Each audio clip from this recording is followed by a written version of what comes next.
In the U.S., it already has a name, the Trump Tuesday Night Massacre. The head of the FBI was reportedly ready to throttle up his investigation of Russian ties to the White House. Well, last night, he was shot down, fired by the U.S. president. Today, outrage across Washington and in the Oval Office. Just one event on the calendar, a meeting between Donald Trump and a Russian. I'm Brent Goff in Berlin. This is The Day.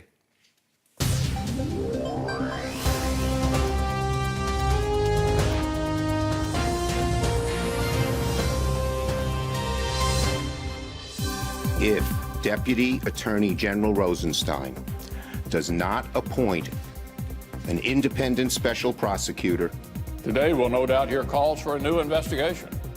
Every American will rightly suspect that the decision to fire Director Comey was part of a cover-up. I'm shocked by what the president did. It will have absolutely no impact at all on the investigation. We know the FBI has been looking into whether the Trump campaign colluded with the Russians. I want to welcome Foreign Minister Lavrov to the State Department. And now they fired Director Comey, the very man leading the investigation. Does the Comey firing cast a shadow over your talk, gentlemen? Was he fired? Yes. You are kidding. You are kidding. Fired.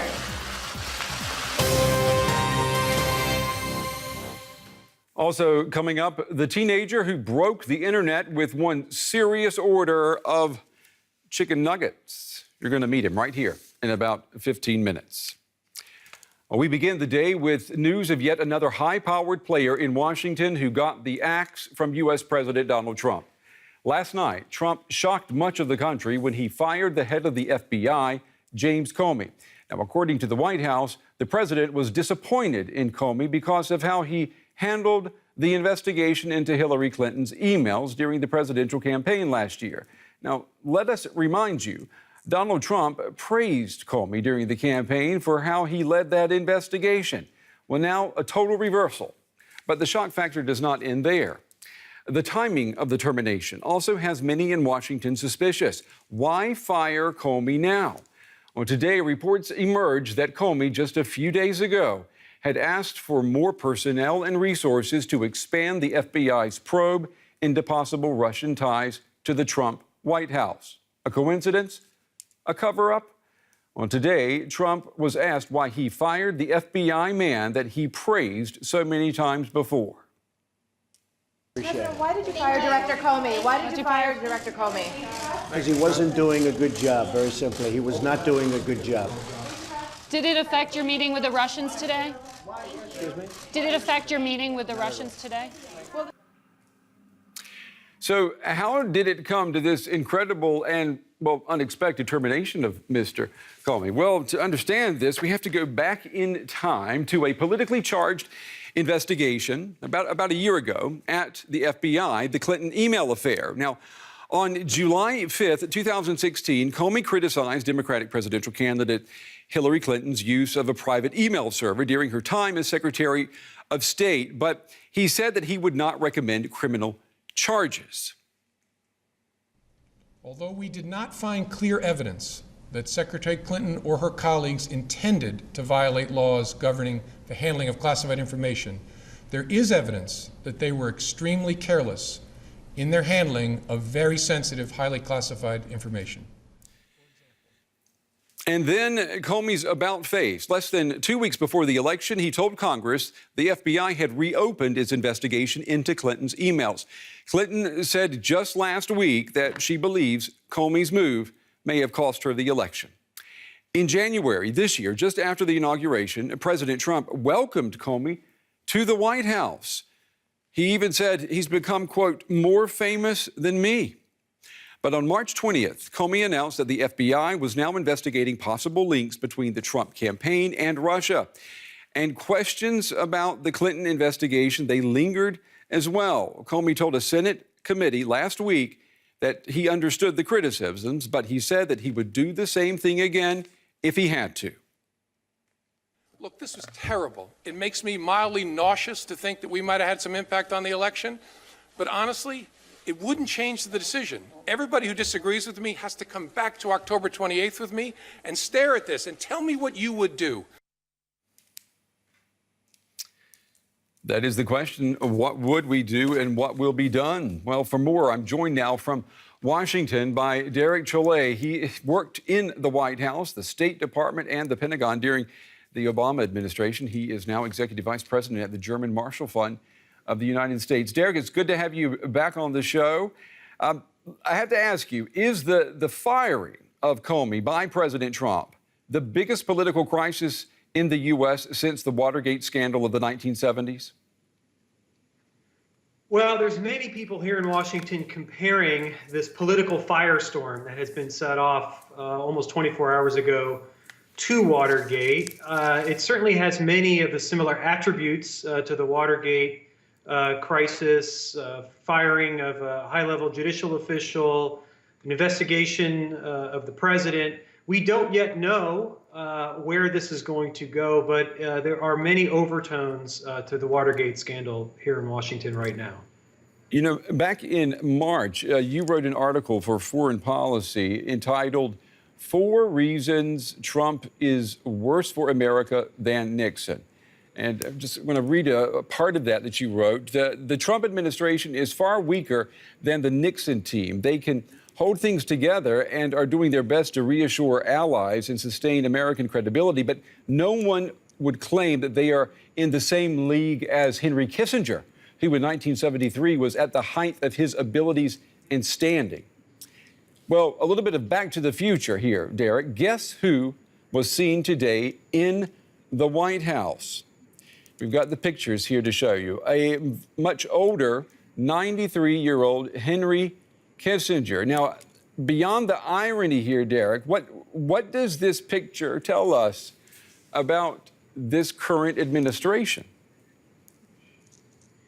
Well, the reason why we should remember Watergate and your viewers should brush up on their history from 1973 is to remind us first that the United States has been through this sort of constitutional crisis before. And U.S. foreign policy survived, and that's the good thing. And it's good to remember our resilience here in the United States. But I do think that the current situation is perhaps even more perilous because, as you suggested, the team around the president, although there are many talented folks at the Department of Defense in particular, it's a new team. This is not a second-term president like Richard Nixon was in 1973. Mm-hmm. Despite the talents of these folks, there are not many people who have the talents of Henry Kissinger did. And the world is different. It's a more challenging world in many ways than it was all that time ago. And so while the United States is embroiled in this crisis, the world's going to be watching, and the world in many ways could be moving on. Today, President Trump met with Russian Foreign Minister Lavrov in the White House. What do you make of that? There's been a lot of people saying that that's more than just a coincidence. Well, I actually think it is a coincidence. I think the timing really could not have been scripted in a more ironic way, of course. But Lavrov was here, the Russian foreign minister was here in Washington for meetings with Secretary Tillerson and then had this audience in the Oval Office with President Trump. And there are many people here in Washington making the comparison in terms of the body language between the very jovial and warm embrace that the president gave to the Russian foreign minister and the Russian ambassador, who has, of course, been in the center of a lot of the scandal here, right. And the relatively cool body language between the president and Chancellor Merkel when she was here just a short time ago. You know, Derek, you wrote the book, The Long Game, and we talked about that last time you were on the show, how Obama defied Washington and redefined America's role in the world. What is the condition of America's role in the world tonight following the firing of the FBI director? Well, tonight it's under tremendous stress. There are many around the world who are questioning not just the U.S. president, but the viability of the U.S. constitutional system. Of course, here in Washington, it's hard to find the energy to think or talk about really anything else other than what is going on right now inside the White House in terms of this scandal, which means that there is less energy, creativity, ambition that the United States can offer the world. And in a world of so many challenges, where so much is expected of the United States, and where the United States needs to play a long game, as I believe Barack Obama did, we are right now consumed by the short game, by what is happening hour to hour, minute by minute when it comes to this crisis. Yeah, I mean, let's think a little bit more about the impact on foreign policy. I mean, what does this firing, I mean, does it have an impact on things such as U.S. policy with North Korea, with Iran? I mean, are there going to be tangible consequences on the ground because of what we've seen happening in Washington? I think less on those issues in the sense of the removal of Director Comey actually won't directly affect those issues. However, it will mean a United States that's more preoccupied, an American people that is more preoccupied by this scandal. It is important to note, though, that Director Comey was very involved and very active and a positive force when it came to many counterterrorism issues. And so this has not been noted much here in Washington, but we are losing an important voice around the table when it comes to protecting the United States and our partners from terrorist networks.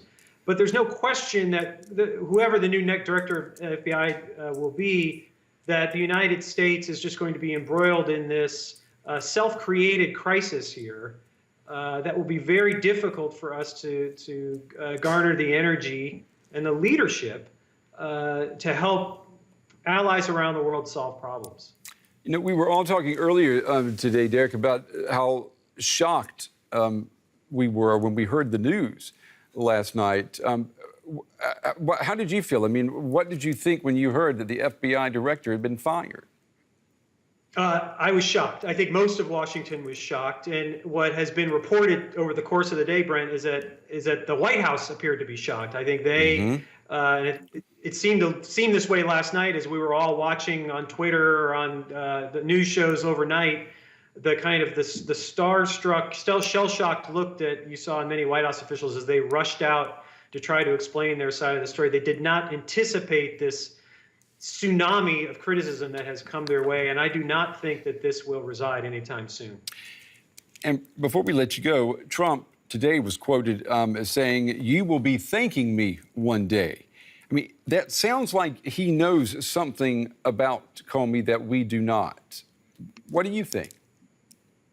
I think that's just the kind of bluster we have come to expect from this president. He also spent a better part of the morning on Twitter responding to various cable news reports and belittling United States senators. So I think that this seems to me to be a pretty straightforward goal here of President Trump to try to remove someone who was creating difficulties for him. Yeah, and we'll wait and see how the next chapter unfolds because it seems to be a long, long book to read. Derek Chollet. We are in the early parts here. We definitely are. Executive Vice President of the German Marshall Fund of the United States. Derek, as always, thank you for taking the time to talk with us. We appreciate your insights. Thank you.